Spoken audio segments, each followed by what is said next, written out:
Hello friends, नीलकमल recipe में आपका बहुत बहुत स्वागत है। आज भी मैं आपके सामने बहुत सारे टिप्स एंड ट्रिक्स लेकर आई हूँ और ये बहुत ही घरेलू जुगाड़ वाले टिप्स हैं। इनको करके आप बहुत सारा अपना टाइम बचाएंगी और आपको लगेगा कि अरे ये तो हमें किसी ने बताया ही नहीं, और ये इतने अच्छे हैं, इतने इंटरेस्टिंग हैं कि बिल्कुल भी इसमें थकान भी नहीं महसूस होगी आपको करते समय।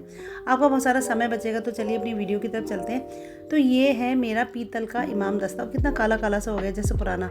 तो मैं बताऊंगी कि हम इसको कैसे एकदम नया जैसा बना सकते हैं। तो मैंने इसके लिए एक छोटा सा दीपक लिया, मिट्टी का पुराना दीपक लिया, और उसको हम इमाम दस्ते में ही डालकर कूट लेंगे। जितना भी कूट पाए, जितना भी महीन हो जाए उतना हम इसको कर लेंगे। और इससे मैं आपको तांबे के बर्तन भी साफ़ करके दिखाऊंगी कि तांबे के बर्तन को भी हम एकदम नया जैसा कैसा बनाएंगे। तो देखिए इतना महीन ये कूट पाया, इसको हम एक छलनी से छान लेंगे।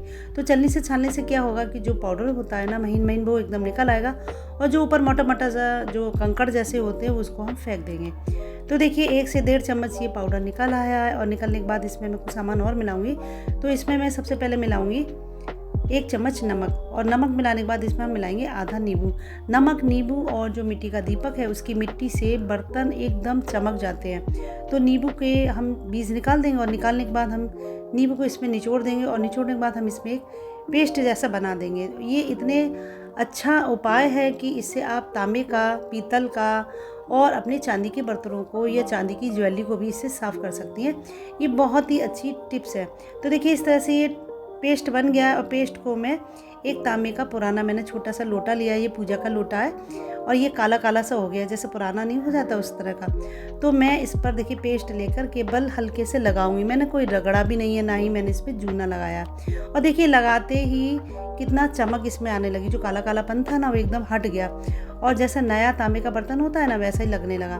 तो इस तरह से ये पेस्ट जो है, जो बनाया है, इसको हम इस तरह से अप्लाई कर देंगे लोटे के ऊपर। तो हमारे जहाँ जहाँ ये पेस्ट लगेगा वहाँ वहाँ जो तांबा है एकदम नया जैसा लगने लगेगा। तो देखिए मैंने पूरे तांबे के लोटे पर ये पेस्ट लगा दिया है, और लगाने के बाद इसको हम देखेंगे कि एकदम नए जैसा ये हो जाएगा। तो अंदर और बाहर दोनों तरफ मैंने इसको लगा दिया है, और हल्के हाथों से लगाया, कोई रगड़ने की इसमें ज़रूरत नहीं है।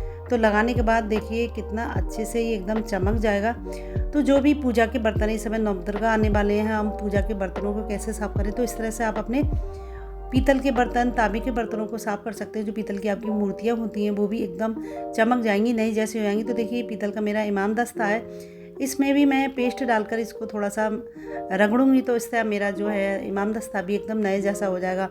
और ये बहुत ही अच्छी टिप्स है। आपके जो भी पुराने पीतल के बर्तन होते हैं या जो भी आपके पूजा के बर्तन हैं, इससे आप साफ़ कर सकती हैं। तो देखिए मैंने इमाम दस्ते पे इस तरह से ये पेस्ट लगा दिया है, और लगाने के बाद इसमें भी एकदम से चमक आनी शुरू हो गई। ये बहुत ही अच्छी सी ये पेस्ट है। बहुत पहले जब कोई केमिकल नहीं था तो लोग बर्तनों को इसी तरह से साफ़ करते थे, मिट्टी लेकर, नींबू लेकर और नमक लेकर। तो उनके बर्तन भी पहले जैसे चमकते थे। आजकल स्टील के बर्तन हैं, वो भी इतने नहीं चमकते हैं, लेकिन पहले के बर्तनों को इस तरह से मांजा जाता था तो बहुत ही अच्छी सी उसमें चमक आती थी, बिल्कुल नए जैसे लगते थे। तो देखिए मैंने तीनों बर्तनों पर ये पेस्ट लगा दिया है। उसके बाद मैंने इनको धुलाया, तो देखिए कितना नया इमाम दस्ता लगने लगा, और जो भी इसमें कालापन था वो भी दूर हो गया, और साथ ही जो तांबे का बर्तन है वो भी एकदम नया जैसा हो गया। तो आप अपने पूजा के बर्तन हैं, चाहे आपके घर के बर्तन हैं, पीतल, तांबा, चांदी के जो भी बर्तन हैं, आप इस पेस्ट से बिल्कुल साफ़ कर सकती हैं, उनको बिल्कुल नया जैसा बना सकती हैं। बहुत ही अच्छी टिप्स है, इसको जरूर कीजिएगा। इसके बाद मेरी अगली टिप्स है, देखिए मैंने ये बर्तन साफ़ किए थे, उससे मेरे नाखून गंदे हुए हैं। तो आपके कभी भी घर के काम में या कोई भी बर्तनों को धुलने में आपके नाखून गंदे हुए हैं, तो जो नींबू का छिलका होता है जिनको हम फेंक देते हैं, उस छिलके को आप इस रूप में इस्तेमाल कर सकती हैं। तो इस छिलके पर मैंने आधा चम्मच बेकिंग पाउडर डाला है। तो बेकिंग पाउडर और नींबू से आपके नाखूनों का मैल एकदम साफ़ हो जाएगा। जो नाखूनों के पीछे डेड स्किन होती है वो भी एकदम अच्छे से हो जाएगी, साफ़ हो जाएगी, और आपके नाखूनों में इतनी शाइनिंग आ जाएगी कि आपको लगेगा कि नाखून मेरे कितने अच्छे से हो गए, पिंक कलर के नाखून हो जाएंगे। तो जब भी आप नींबू का छिलका फेंकें, कभी भी मत फेंकें।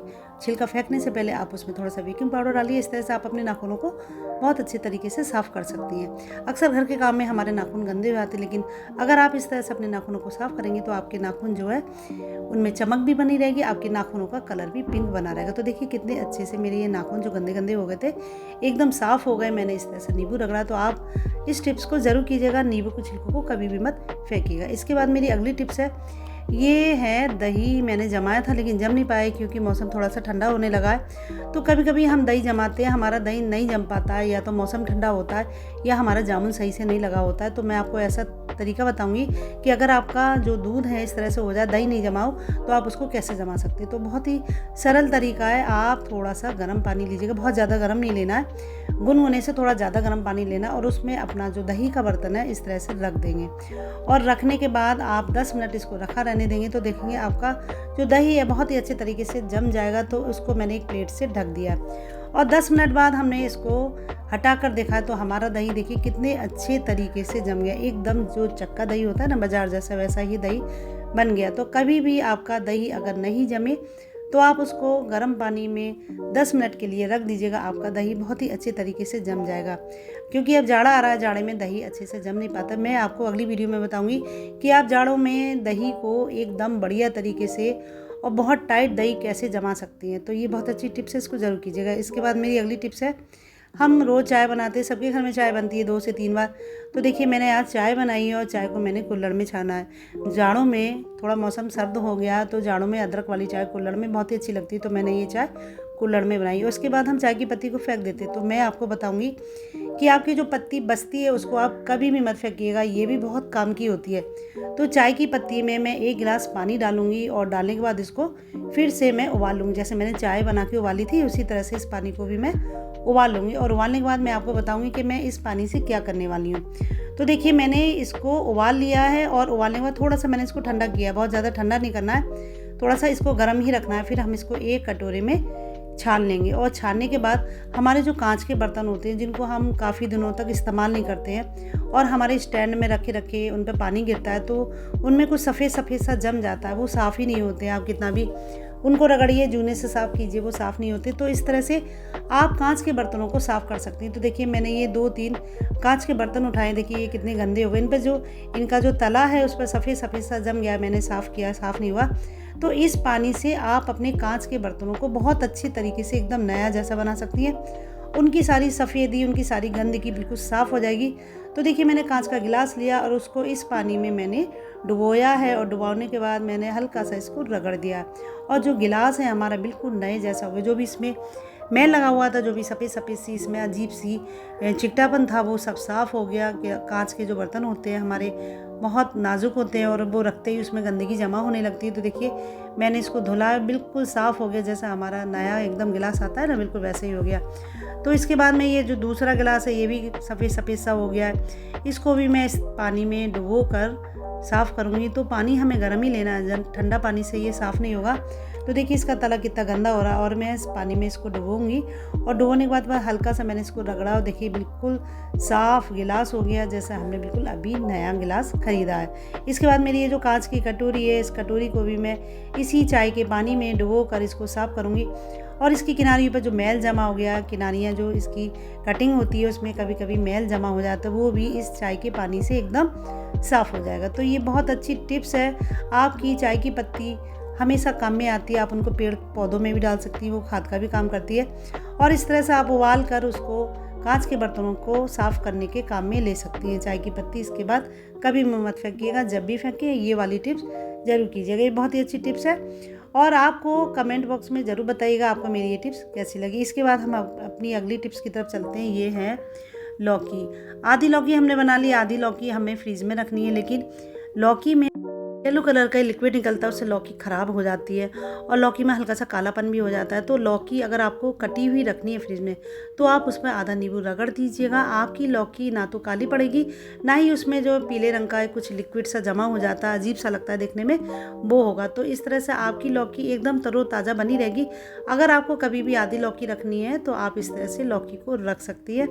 इस तरह से आपकी लौकी एकदम ताज़ा बनी रहेगी। इसके बाद हम अपनी अगली टिप्स की तरफ चलते हैं। हमारा ये है बर्थडे का चाकू। ये लकड़ी का, पहले प्लास्टिक का चाकू आता था, अब लकड़ी का चाकू आता है। बर्थडे मनती है उसके बाद हम चाकू को फेंक देते हैं, लेकिन ये चाकू भी बड़े काम का। इससे आप सलाद बहुत अच्छे तरीके से काट सकती है। तो देखिए मैंने इससे टमाटर काटा, क्योंकि इसमें कुछ कटिंग होती है ना किनारे की साइड में, उससे बहुत अच्छे से हमारा टमाटर कट सकता है। तो देखिए मैंने टमाटर काटा है और कितने अच्छे तरीके से कट गया। इसमें ना तो कोई रस निकला टमाटर से और ना ही टमाटर टेढ़े मेढ़े कटे, बहुत ही अच्छे तरीके से कटे। तो मैं ये जो बड़े के चाकू होते हैं इनको फेंकती नहीं, क्योंकि इनमें कटिंग होती है किनारे पे, इससे बहुत अच्छे से सलाद कट जाती है। कभी कभी चाकू नहीं मिल रहा होता है तो मैं यही चाकू इस्तेमाल करती हूँ। तो देखिए कितने अच्छे तरीके से मैंने टमाटर के बड़े बड़े पीस किए, वो भी हो गए। तो ये बहुत अच्छे चाकू रहते हैं और लकड़ी के होते हैं, ये नुकसानदायक भी नहीं होते, प्लास्टिक तो बहुत नुकसान करती है। और देखिए मैंने इसे खीरा काटा, कितने अच्छे तरीके से खीरा कट गया। तो कोई भी सब्जी या कोई भी सलाद आप इससे काट सकती हैं। देखिए मैंने ये कीवी काटी, ये भी 2 भागों में बट गई है और बहुत अच्छे तरीके से कट गई है। इसके बाद मेरी अगली टिप्स है, हम अपने चेहरे पे ग्लो लाने के लिए पता नहीं क्या क्या करते हैं, लेकिन कभी भी नहीं आता। तो मैं आपको ऐसा उपाय बताऊंगी, आपके चेहरे पे एकदम ग्लो आएगा और आपकी जो रफ़ स्किन है वो भी एकदम सॉफ्ट हो जाएगी। तो इसके लिए मैंने 2 चम्मच लिया है चावल का आटा और 1 चम्मच उसमें डाला है मैंने दही। और इसके बाद हम एलोवेरा जेल डालेंगे। अगर आपके पास एलोवेरा का पेड़ है, आप नेचुरल एलोवेरा भी डाल सकती हैं। तो मैंने इसमें 1 चम्मच एलोवेरा का जेल डाला है। जेल डालने के बाद हम इसको अच्छे से मिक्स कर लेंगे और मिक्स करने के बाद हम इसको चेहरे पे लगाएंगे और लगाने के 10 मिनट बाद अपना चेहरा हम धुल देंगे। तो इससे हमारी स्किन में एकदम अच्छे से ग्लो आता है। कभी कभी हमारी स्किन, किसी की स्किन ऑयली होती है, किसी की स्किन बहुत रफ़ होती है, तो रफ़ स्किन के लिए बहुत ही अच्छा इस पर कहिए। तो इस तरह से आप अपने हाथ पे मैंने लगा के दिखाया, आप अपने चेहरे पे इसको लगा सकती हैं और 10 मिनट बाद धुल सकती हैं। आपका चेहरा एकदम ग्लो करेगा। तो ये बहुत अच्छी टिप्स है, इसको ज़रूर कीजिएगा। इसके बाद हम अपनी अगली टिप्स की तरफ चलते हैं। ये है मेरी एक होम रेमेडी। आजकल बहुत टाइफाइड बुखार फैला हुआ है, तो मैं बताती हूँ कि आप अपने टाइफाइड को कैसे सही कर सकते हैं। आपके जो बुखार शरीर में रह जाता है, इस दवा से बिल्कुल ठीक हो जाएगा। तो ये लिए मैंने मुनक्का और उसके बाद लिए ये है खूब कला। ये किसी भी पंसारी की दुकान में मिल जाती है, थोड़ा छोटा छोटा दाना होता है और ये राई की तरह लगता है देखने में, इसको हम कहते हैं खूब कला। इससे आपका जो बुखार है, शरीर में जो बुखार रह जाता है टाइफाइड होने के बाद, वो बिल्कुल ठीक हो जाएगा। तो मैंने एक तवा रखा है गैस पर और उसको हल्का सा गर्म होने रख दिया गया जलाकर। इसके बाद मुनक्का से हम जो है बीज निकाल देंगे, छोटे छोटे बीज होते हैं, उन बीजों को हम बाहर निकाल देंगे। और 6 से 7 मैंने मुनक्के लिए और इनको सुबह को खाली पेट जिसको भी टाइफाइड हुआ और उनको आप दीजिएगा, तो उनका जो टाइफाइड होता है बिल्कुल ठीक हो जाएगा और इससे एनर्जी भी आती है। तो इस तरह से देखिए मैंने सारे बीजों को निकाल दिया है और निकालने के बाद तवे पर इसको डाल दिया, जिससे ये हल्का सा गर्म होने लगा। इसके बाद हम खूब कला लेंगे। खूब कला को बहुत मामूली सा, मतलब बहुत ही ज़रा सा मैंने दिखाया, इतनी क्वांटिटी में हम मुनक्कों के अंदर डालेंगे और डालने के बाद मुनक्के को थोड़ा सा हम बंद करके तवे पर ही रख देंगे। तो इस तरह से ये गर्म हो जाएगा और हमें ऐसे ही गुनगुना गुनगुना मरीज़ को खिलाना है। तो इससे टाइफाइड जो है बिल्कुल ठीक हो जाएगा और जो हमारे हड्डियों में दर्द बच जाता है, जो बुखार रह जाता है, वो बिल्कुल ठीक हो जाएगा, बुखार कभी नहीं होगा। ये बहुत अच्छी होम रेमेडी है। ये बचपन में जब भी हमारे यहाँ किसी को बुखार आता था, हमारी नानी दादी यही वाला तरीका आजमाती थी। ये बहुत अच्छी सी दवा है, ये घरेलू उपाय है। ये मुनक्का और खूब कला किसी भी पंसारी की दुकान पे आसानी से मिल जाएगा। इसको इस तरह से आप गर्म करके गुनगुना ही खाली पेट मरीज़ को दे दीजिएगा। उसके अंदर का बुखार और कमज़ोरी है बिल्कुल दूर हो जाएगी। और ये बहुत अच्छी होम रेमेडी है, इसको आप ज़रूर कीजिएगा। ये किसी भी उम्र का लोग कोई भी ले सकता है इसको, बच्चे बड़े बूढ़े कोई भी इसको ले सकते हैं। तो आपको मेरी ये सारी टिप्स कैसी लगी मुझे कमेंट बॉक्स में ज़रूर बताइएगा और मिलते हैं आपसे अगली वीडियो में। तब तक के लिए bye bye, have a nice day, thank you.